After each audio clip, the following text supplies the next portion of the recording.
तो अब अपन आगे चलते हैं कि सर कैटेगरी ऑफ पॉवर्टी जो है वो क्या क्या की गई है। तो देखिए कैटेगरी कैसे बनाई गई है, ये देखिए वेरियस डायग्राम्स है। एक तो है क्रॉनिक पुअर। क्रॉनिक पुअर का मतलब है, ये क्रॉनिक पुअर के दो डायग्राम है। देखो ये क्रॉनिक पुअर है, इसके दो डायग्राम है। क्या कि ये पॉवर्टी लाइन खींच दी गई सभी डायग्राम के लिए। जो ऑलवेज ही पुअर है, यानी वो हमेशा ही पॉवर्टी लाइन के नीचे ही रहे। ये देखो ये वाला एरिया ये पॉवर्टी लाइन के नीचे ही रहे हैं। यूजुअली पुअर देखो नॉर्मली ये पॉवर्टी लाइन के नीचे के, एक बार कभी गलती से ये पॉवर्टी लाइन को क्रॉस कर गए थे तो ये यूजुअली पुअर है, और ये तो ऑलवेज ही पुअर है। तो ये दोनों ही क्या कहलाते हैं, क्रॉनिक पुअर है। ये बहुत ही बुरी स्थिति है इनकी, जो नॉर्मली गरीब ही रहे हैं। एक होते हैं ट्रांजिएंट पुअर, या इसको ट्रेजेंट पुअर भी बोलते हैं। इसमें आते हैं चर्निंग पुअर और ओकेशनली पुअर। चर्निंग पुअर यानी जो पहले कभी पॉवर्टी लाइन के ऊपर थे, फिर नीचे आए, फिर ऊपर निकल गए, फिर नीचे आ गए, फिर ऊपर, फिर नीचे, फिर ऊपर। तो इस तरह से अपन देख रहे हैं कि वो ट्रांजिट कर रहे हैं दोनों एरिया में। कभी वो नॉन पुअर एरिया में चल जाते हैं और कभी वो पुअर एरिया में आते हैं। इनको बोलते हैं चर्निंग पुअर। और ओकेशनली पुअर ये भी ट्रांजिट तो कर रहे हैं, लेकिन ये नीचे एक आध बार ही आए हैं, बाकी हमेशा नॉन पुअर ही रहे हैं। तो ये ओकेशनली पुअर है, कभी कभार एक आध ओकेशन में ही पुअर हुए हैं, अदरवाइज नॉर्मली ये नॉन पुअर है। ठीक है। और एक होते हैं नॉन पुअर, ये नॉन पुअर है। नॉन पुअर जो कभी पुअर रहे ही नहीं, वो हमेशा ही पॉवर्टी लाइन के ऊपर रहे हैं, तो ये कहलाते हैं नॉन पुअर। तो देखो सभी आ गए, क्रॉनिक, ट्रेजिएंट एंड नॉन पुअर। ये इनका डायग्राम है, ये इनकी डेफिनेशंस हैं। तब आता है आपका criticism of poverty line. Sir poverty line का कॉन्सेप्ट तो ये बना दिया गया, लेकिन इसमें कुछ कमियां, इसका क्रिटिसिज्म किया गया। कैसे?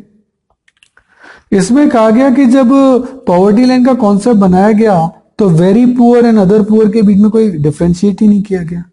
इसके अलावा आप आइडेंटिफाई कैसे करेंगे कि कौन जो है जिसको सबसे ज्यादा पैसे की जरूरत है, आपको कैसे पता लगेगा? तो आप इसको आइडेंटिफाई नहीं कर सकते।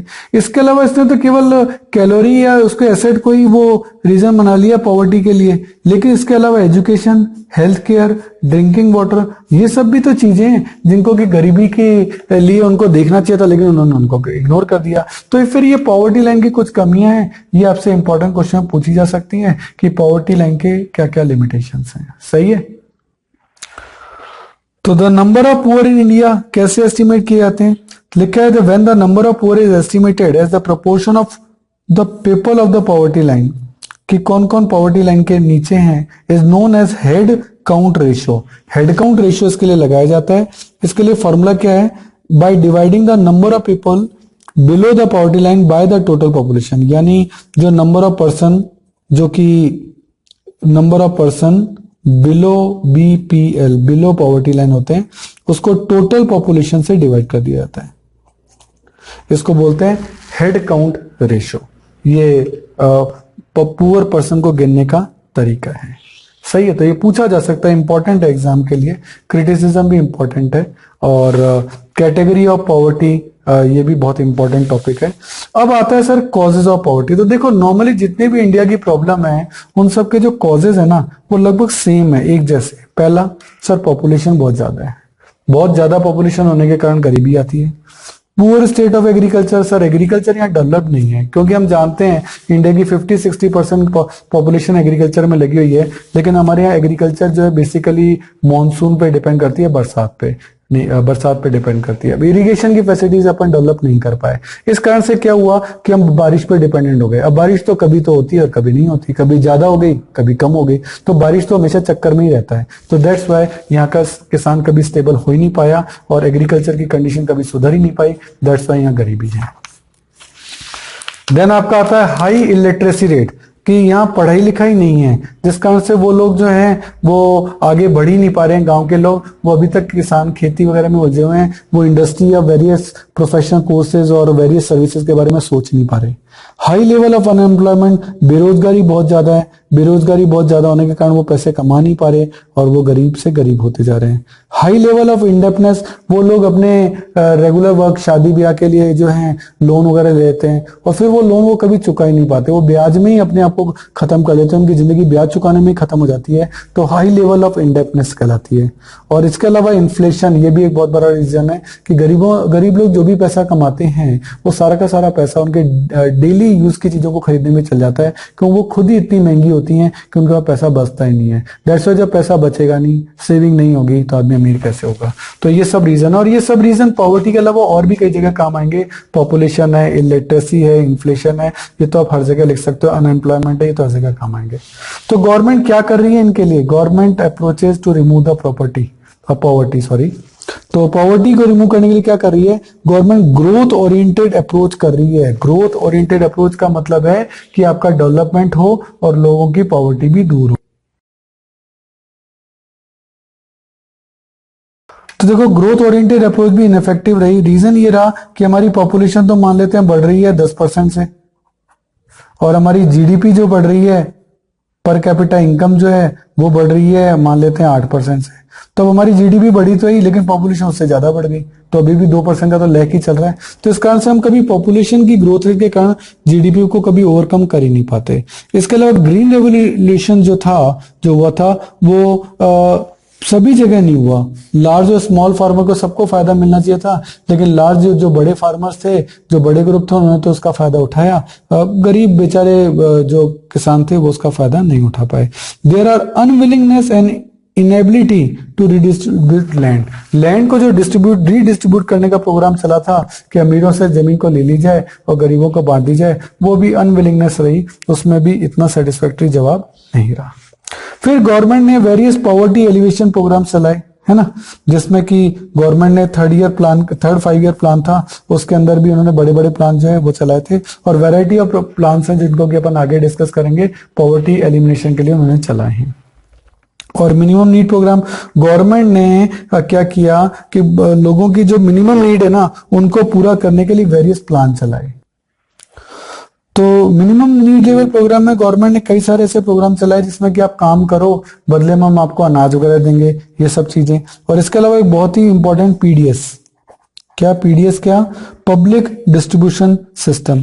इसमें क्या होता है, गवर्नमेंट जो अपनी तरफ से राशन की शॉप्स खोलती हैं, उन राशन शॉप्स पे जो है जो सामान है वो क्या मिलता है, लोअर प्राइसेस पे मिलता है। तो इससे गरीब जो है लोअर प्राइसेस पे सामान को खरीद सकता है। वैसे इससे गवर्नमेंट को नुकसान होता है, बट पब्लिक वेलफेयर के लिए गवर्नमेंट को ये करना पड़ता है। और एक होता है मिड डे मील स्कीम, ये होता है फूड इन स्कूल्स। आप जिससे कि ये जो बच्चे हैं, गरीब बच्चे, वो स्कूल पढ़ने जाए, उनको शौक हो, और जो फूड है वो स्कूल्स में ही प्रोवाइड करा दिया जाए। तो फूड इन स्कूल्स वो वहीं प्रोवाइड करा दिया जाता है। इसको मिड डे मील स्कीम कहते हैं, जिससे कि बच्चे स्कूल में पढ़ने आए, उनका डेवलपमेंट हो, खाना गवर्नमेंट अपनी तरफ से उनको देगी, जिससे कि वो उनको ये परेशानी ना हो कि उनको खाना कैसे कमाएं, वो सब दिक्कतें ना रहे।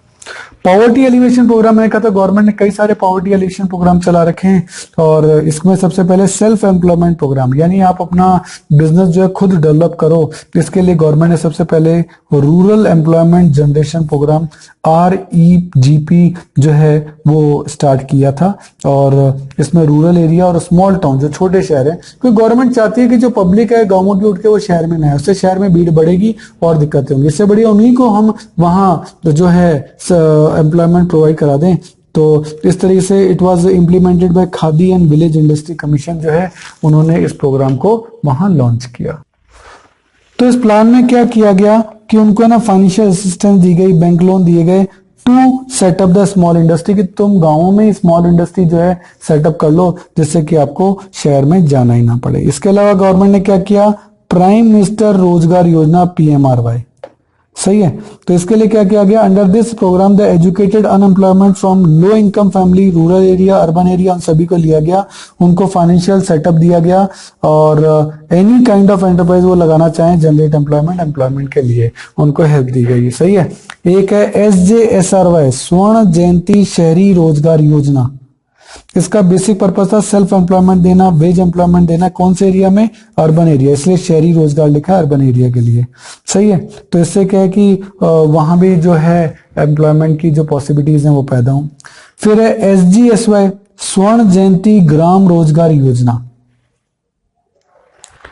इसके अंदर क्या होता है कि गवर्नमेंट जो है वो प्रमोट करती है माइक्रो एंटरप्राइज, माइक्रो यानी बहुत छोटे बिजनेस को, और पुअर फैमिली जो स्वरोजगारीज हैं उनको भी, उनको पॉवर्टी लाइन से अबोव लाया जाए, और उनके लिए SHG बनाती है, सेल्फ हेल्प ग्रुप। ये सेल्फ हेल्प ग्रुप क्या करते हैं कि ये आपस में एक दूसरे की benefit who wish to benefit from this scheme क्या है, उनको इनकरेज करती है कि तुम मनी को सेव करो और फिर जब मनी का पूल बन जाए उसी को आपस में ही उधार दो।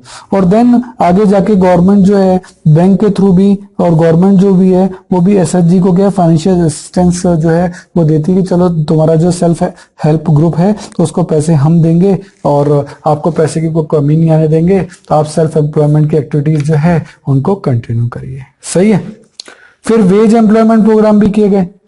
उसके लिए government has launch various programme to generate wage employment for the poor and skilled people rural area में। क्या थे? एक था संपूर्ण ग्रामीण रोजगार योजना SGRY। सही है। तो इसमें क्या है, वेजेस जो पे की जाती थी as a combination of food और कैश। कुछ तो उनको कैश दे दिया जाता था और कुछ का उनको क्या दिया जाता, फूड दे दिया जाता था। फिर एक है national food for work programme. सही है। इसमें क्या होता था कि this programme was launched in 2004 with the objective of intensifying the generation of supplementary wage employment. The programme was implemented 100% centrally sponsored scheme, यानी सेंट्रल गवर्नमेंट यानी दिल्ली गवर्नमेंट जो है इसके लिए पैसा देगी। This programme was incorporated in Mahatma Gandhi national rural employment guarantee act MGNREGA MNREGA in 2005 में इसको कहा गया। और ये इसकी फुल फॉर्म पूछी जाती है एग्जाम में, कब लॉन्च हुआ था, और ये क्या है, सेंट्रली स्पॉन्सर्ड है, यानी इसका सारा का सारा पैसा कौन देता है, सेंट्रल गवर्नमेंट देती है। तो गवर्नमेंट ने कई सारे प्रोग्राम चलाए, इनके बारे में क्वेश्चन पूछा जा सकता है, इनकी फुल फॉर्म पूछी जा सकती है जो कि आपको याद करनी है। सही है। अब इसका आता है क्रिटिकल इवेल्यूशन कि सर ये सब प्लानिंग की गई, सब चीजें की गई, इसमें क्या कमियां थी। तो हमको प्रॉब्लम्स तो पता है, वो जो प्रॉब्लम पॉपुलेशन, इन्फ्लेशन और अनएम्प्लॉयमेंट और जितनी भी चीजें, अब उनका रिवर्स करना चालू करते हैं। लैक ऑफ रिसोर्सेज, इंडिया के पास इतने रिसोर्सेज ही नहीं है कि वो पॉवर्टी को दूर कर सके। अनइक्वल डिस्ट्रीब्यूशन ऑफ एसेट, अमीर आदमी और अमीर हो रहे हैं, गरीब आदमी और गरीब हो रहे हैं, तो क्योंकि उनके बीच में डिस्ट्रीब्यूशन सही से नहीं हुआ, तो ये गरीबी का बहुत बड़ा कारण है।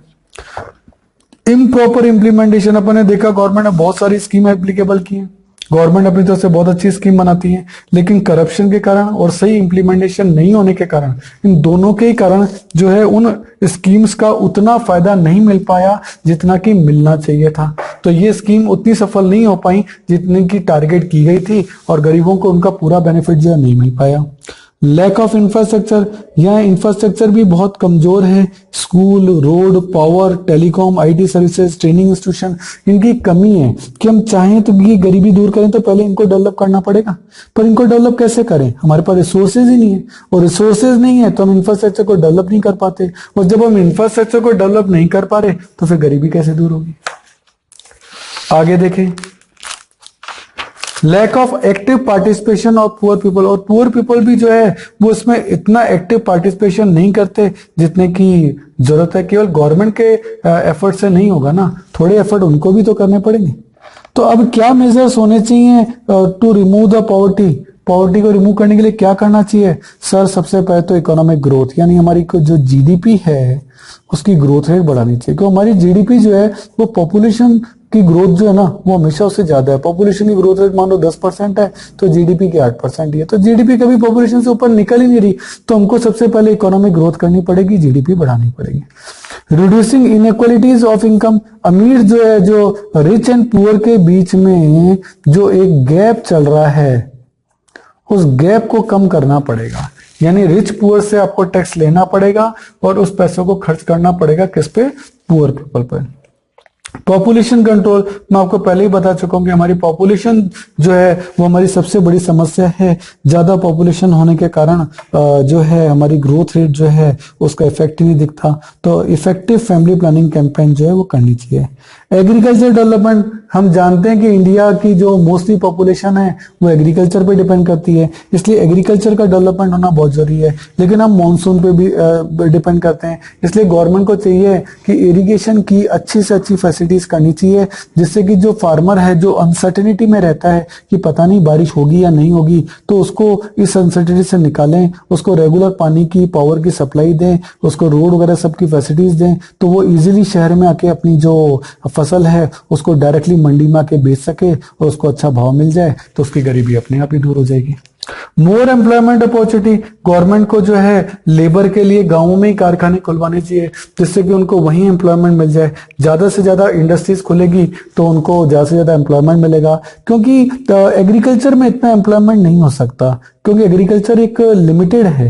अब जबकि इंडस्ट्री, अपन चाइना का एग्जांपल देखते हैं कि उन्होंने इंडस्ट्रीज के अंदर अपने आप को वर्ल्ड की मैन्युफैक्चरिंग सेंटर बना लिया क्योंकि उन्होंने इंडस्ट्रीज के अंदर एम्प्लॉयमेंट अपॉर्चुनिटीज जो है बहुत पैदा की है।